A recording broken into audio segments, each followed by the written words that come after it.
On January 13, 1992, Occah Seepaul became the first woman elected Speaker of the House of Representatives in the Parliament of Trinidad and Tobago. It was a role she looked forward to fulfilling. I was quite excited about what the future held, and it was a challenge, and I took up the challenge. However, by 1995, the parliamentary life of Trinidad and Tobago would forever change, and Speaker Seepaul would be in the center of a political crisis. I would say it was definitely not called for, because I did nothing wrong, nothing to warrant that kind of action or behavior. I crossed the floor, I went on the other side because I was totally disenchanted with the way things were handled. She had reached a point where no matter what points we raised or we attempted to raise, she was just not listening. There is a perception that a speaker that is politically appointed is one who will really give in largely to what the government wants. Whether it was a figment of Mr. Manning's imagination that the speaker was against him, or whether that was in fact so, the fact is that what do you do now when you find you're in the government and you want a compliant speaker? On August 4th, 1995, the PNM government led by Patrick Manning declared a limited state of emergency. The Speaker of the House of Representatives, Occah Seepaul, was placed under house arrest. The government's intent was to replace Occah Seepaul as Speaker of the House after she refused the Prime Minister's request for her to resign. Because there was absolutely no need for a state of emergency or house arrest. Whatever they wanted to accomplish could have been accomplished otherwise.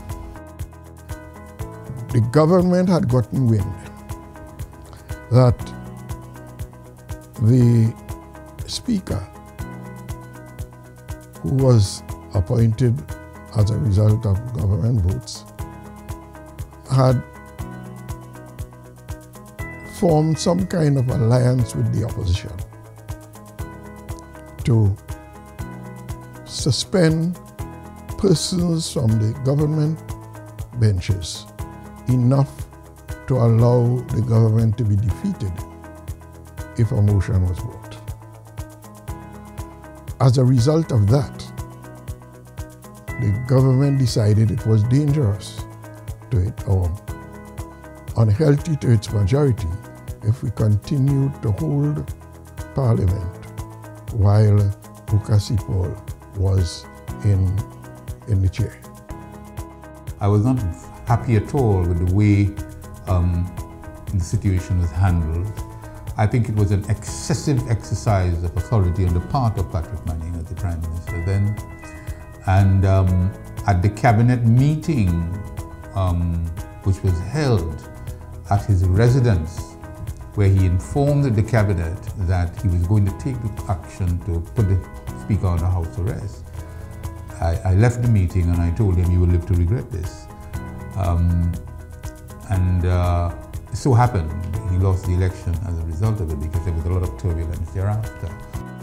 But was the course of action taken by the government, a state of emergency and house arrest of the Speaker of the House of Representatives, necessary? She became very defiant, and that is the device by which the government settled on to get rid of her, which is to declare a state of emergency, put her under house arrest.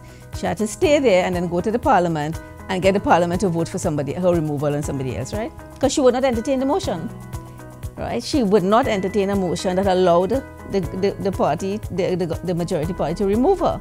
So they had to use a device to keep her out of the Parliament, and that's the house arrest was about that. I think it was too drastic a kind of response to what was happening. But it was simply about government not getting its way that led us down that road. It was government not getting its way, the Speaker being very adamant and standing her ground, the support that she was garnering from opposition constituents. The role and expectations of the Speaker of the House of Representatives had been brought into question.